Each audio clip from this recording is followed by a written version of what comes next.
Ei galera, tudo bem? Boa tarde, como é que vocês estão? Tudo jóia? Pois é galera, hoje nós vamos falar sobre responsabilidade tributária, mais especificamente a respeito de substituição tributária, tá certo? Então, pessoal, vou dar um tempo aí pro pessoal entrando. Vamos conectando aí, galera. É isso aí. Então, vamos falar um pouquinho sobre responsabilidade tributária. Hoje eu vou falar sobre uma parte. Aí no próximo vídeo eu termino de explicar para vocês a respeito da substituição tributária, porque é um assunto muito complexo, vai demorar um certo tempo, então eu vou começar a explicar para vocês hoje e vou terminar no segundo vídeo, tá certo? Bom, pessoal, a doutrina classifica a responsabilidade tributária de diversas formas, tá? Então, quanto ao momento em que surge o vínculo jurídico tributário entre o Estado e o sujeito passivo, a doutrina classifica essa responsabilidade tributária por transferência ou por substituição, tá ok? Por transferência ou por substituição. Então, dentro dessa classificação, na responsabilidade por transferência, o vínculo jurídico tributário surge entre Estado e contribuinte, tá? Eu vou repetir então. Na responsabilidade por transferência, o vínculo jurídico tributário entre Estado, o vínculo jurídico tributário surge entre o Estado e o contribuinte.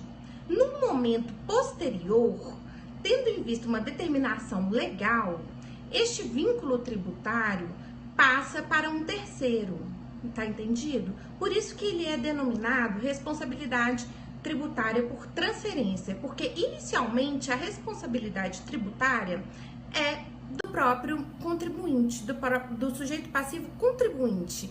Posteriormente, por uma determinação legal, pela ocorrência de um fato que está determinado na lei, essa responsabilidade passa para um terceiro. A gente pode citar como exemplo a morte de uma pessoa, tá certo? Na morte de uma pessoa, o que acontece? Acontece a responsabilidade tributária por transferência. Por quê? O sujeito passivo, contribuinte, ele era contribuinte até o momento em que ocorreu o acaso morte. Então, portanto,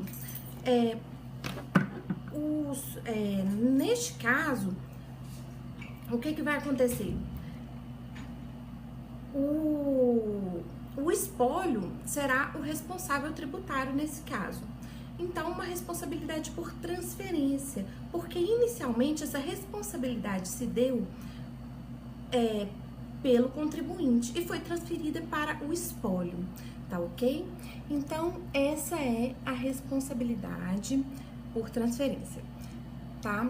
É importante também ressaltar que a responsabilidade pelo pagamento do tributo se transfere para um terceiro, por isso que ela se chama responsabilidade por transferência, porque a obrigação de pagar o tributo surge inicialmente para o contribuinte, ou seja, o sujeito que possui relação direta com a ocorrência do fato gerador.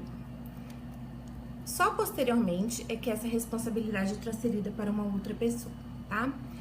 Agora, por outro lado, na responsabilidade por substituição, que é a responsabilidade que efetivamente nos interessa aqui nesse vídeo, o vínculo jurídico já surge entre o Estado e o responsável tributário. Entenderam? O vínculo jurídico, ele não surge com o contribuinte. O vínculo jurídico já surge diretamente com o responsável tributário. Com isso, não há que se falar em transferência de responsabilidade, pois o substituto tributário já era o responsável pelo pagamento do tributo desde o início, entenderam?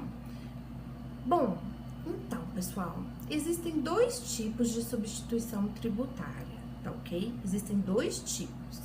A substituição tributária para trás, também chamada de regressiva, ou diferida, ou antecedente, são os outros nomes.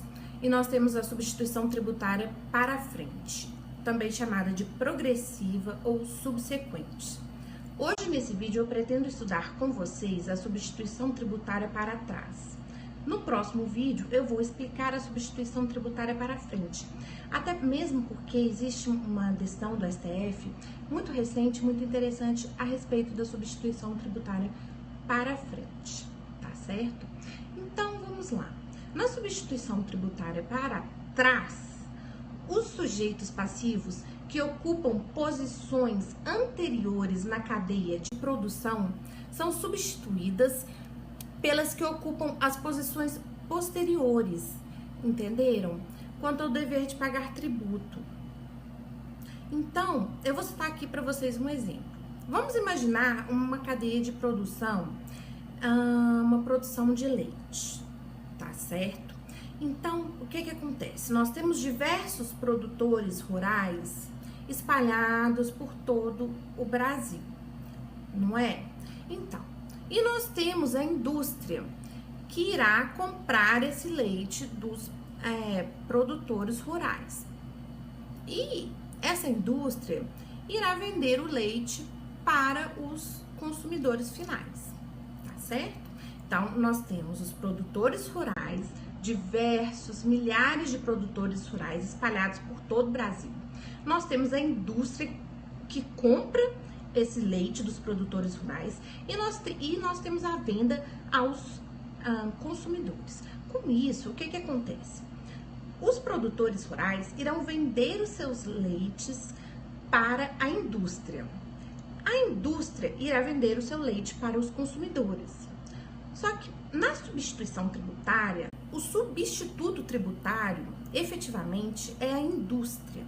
A indústria, galera, irá exercer a responsabilidade pelo pagamento do tributo que seria devido pelos produtores rurais. Por isso que chama substituição tributária para trás, entenderam? Porque já ocorreu o fato gerador, tá? A venda do leite dos produtores rurais para a indústria já ocorreu. Os produtores rurais não recolheram o tributo que seria devido, o tributo que incidiria sobre a venda do leite dos produtores rurais para a indústria. Mas o que acontece? A indústria, ela irá pagar efetivamente o tributo desses produtores rurais que estão espalhados em diversos estados do Brasil. Bom, posteriormente, na venda do leite da indústria para o consumidor final, a indústria será efetivamente contribuinte normalmente. Ela não será responsável tributária, tá? Mas ela será responsável tributária por essa venda, por essa compra do leite dos produtores rurais. Por isso que se chama substituição tributária, porque ela irá substituir os produtores rurais no recolhimento do tributo devido, tá certo? Bom, então, é por isso que também essa substituição tributária é chamada de substituição tributária por diferimento, porque acontece uma dilatação do prazo, não é? Ao invés do fisco receber dos próprios produtores rurais, ele irá receber da indústria. Por que isso acontece, galera? Eu vou explicar para vocês. É muito mais fácil para o fisco fiscalizar efetivamente apenas a indústria. Por quê? Quantas indústrias de leite nós temos hoje, atualmente, no país? Poucas. Nós temos poucas indústrias de leite. Mas quantos produtores rurais existem? Diversos. Então, seria muito difícil para a fiscalização tributária exercer essa fiscalização em cada produtor rural. Então, é muito mais fácil para o fisco exercer uma fiscalização apenas em cima da indústria, efetivamente. Então, por isso que existe essa substituição tributária para trás. Muito embora o fisco irá receber com um pouquinho de atraso, mas mesmo assim evita-se a sonegação fiscal e evita-se também a evasão de tributos, tá certo? Bom, então, galera, na cadeia, tudo que nós temos que prestar atenção diz respeito à cadeia de produção, porque na substituição tributária para trás, a nossa cadeia de produção, o substituto tributário, ele vai estar na frente, ele vai estar na frente daquele que é o substituído. Então, é por isso que se chama substituição tributária para trás. Bom, galera, então, a respeito da substituição tributária para trás, é isso que eu tinha a dizer para vocês. Agora, no próximo vídeo, eu vou gravar a substituição tributária para frente, que é um pouquinho mais complicada, mais complexa. Temos uma decisão muito recente do STF também, muito controvérsia. Então, eu vou deixar para explicar para vocês no próximo vídeo a respeito da substituição tributária para frente, tá?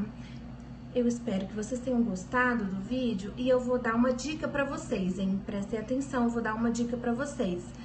Vocês que gostaram do meu vídeo, sigam o meu canal no YouTube, ele se chama, eu vou falar pra vocês, eu tô passando todos os vídeos que eu gravo no Periscope pro YouTube, e eu só trato de direito tributário, né?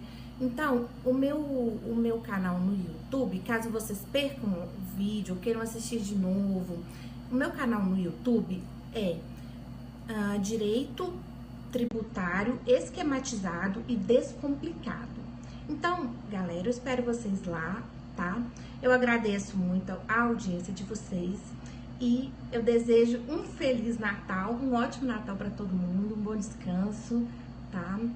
E bons estudos também para vocês. Comentários, sugestões, eu tenho meu Twitter, @LuizaJornalista, Luiza com S. Então, muito obrigada pela audiência, pessoal. É isso, Feliz Natal.